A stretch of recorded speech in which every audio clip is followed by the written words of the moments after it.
Assalamualaikum warahmatullahi wabarakatuh. Nama saya Trinanda Yunita Putri dengan NIM 1908 1030 1109.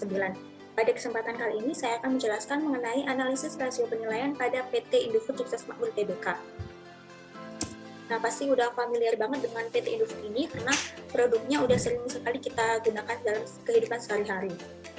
Namun, kali ini saya akan menjelaskan secara singkat mengenai siapa sih PT Indofood itu.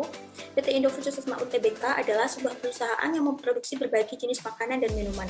Awalnya perusahaan yang berdiri pada tahun 1990 ini bernama PT Pangacayanti Kusuma yang kemudian berubah menjadi Indofood Sukses Makmur pada tahun 1994. Perusahaan ini mengakuisisi pabrik penggilingan gandum Bogasari serta mengakuisisi 80% saham perusahaan yang bergerak di bidang perkebunan, agribisnis, dan distribusi.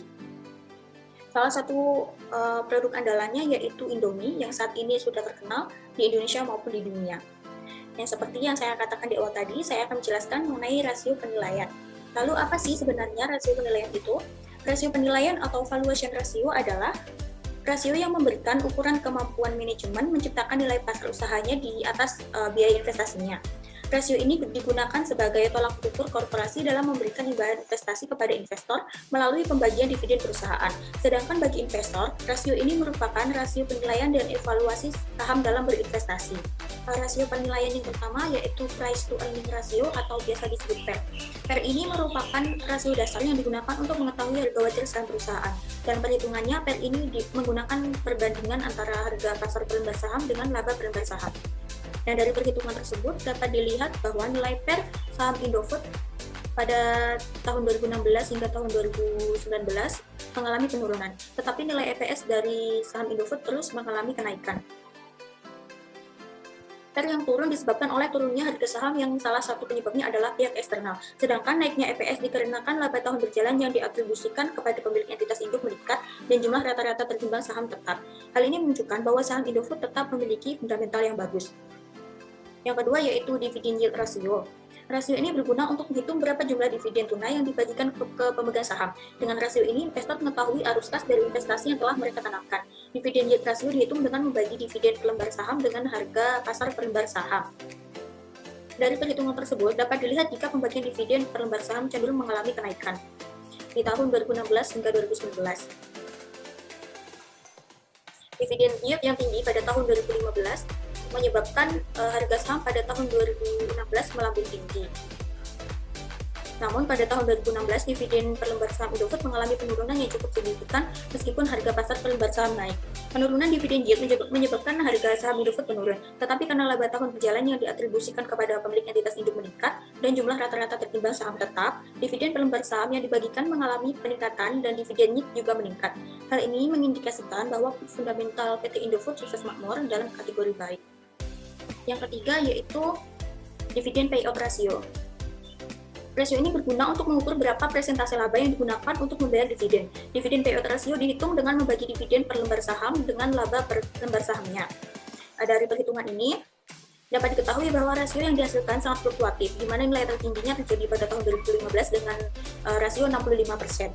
Artinya, dari total laba per lembar saham yang dihasilkan oleh PT Indofood, sebanyak 65% adalah porsi untuk dividen per lembar saham. Namun, di tahun berikutnya, rasionya mengalami penurunan tajam menjadi 35%. Hal tersebut menunjukkan bahwa pada tahun 2016, perusahaan sedang mengalami penurunan laba. Kemudian yang terakhir yaitu price to book value. Price to book value atau PBV ini adalah rasio harga saham terhadap nilai buku perusahaan. PBV digunakan untuk melihat seberapa besar kelipatan dari nilai pasar saham perusahaan dengan nilai bukunya. PBV dihitung dengan membagi harga pasar per lembar saham dengan book value per share. Nah, book value per share ini dihitung dengan membagi ekuitas dengan saham yang beredar di masyarakat. Dan dari perhitungan ini, dapat diketahui bahwa nilai PBV PT Indofood Sukses Makmur Tbk cukup tinggi, di mana nilainya semuanya lebih dari 1, yang menandakan bahwa harga saham PT Indofood ini overvalue atau terlalu mahal. Puncak tertinggi dari rasionya terjadi pada tahun 2016, yaitu 2,4, yang disebabkan tingginya harga saham di pasar. Angka rasio 2,4 ini artinya harga saham Indofood sebesar 2,4 kali lipat dibandingkan kekayaan bersih perusahaan. Namun, nilai rasio di tahun-tahun berikutnya terus mengalami penurunan karena adanya penurunan harga saham dan dibarengi dengan kenaikan nilai bukunya. Penurunan tersebut bisa jadi menunjukkan bahwa kepercayaan investor kepada Indofood itu semakin menurun setiap tahunnya. Nah, berdasarkan perhitungan dan analisis yang telah dilakukan, dapat disimpulkan bahwa PT Indofood Sukses Makmur Tbk ini masih dalam kondisi yang baik karena laba tahun berjalan yang diatribusikan kepada pemilik entitas induk terus meningkat setiap tahunnya. Selain itu, PT Indofood juga tetap membagikan dividen yang berkelanjutan kepada investor serta nilai dividen yang semakin meningkat selama tahun 2016 hingga 2019. Namun dengan turunnya nilai EPS dan PBC tiap tahunnya menunjukkan bahwa kepercayaan investor pada PT Indofood ini semakin menurun, sehingga berdampak pada penurunan harga sahamnya di pasar. Nah, sekian penjelasan dari saya. Mohon maaf jika terjadi kesalahan dan kekurangan.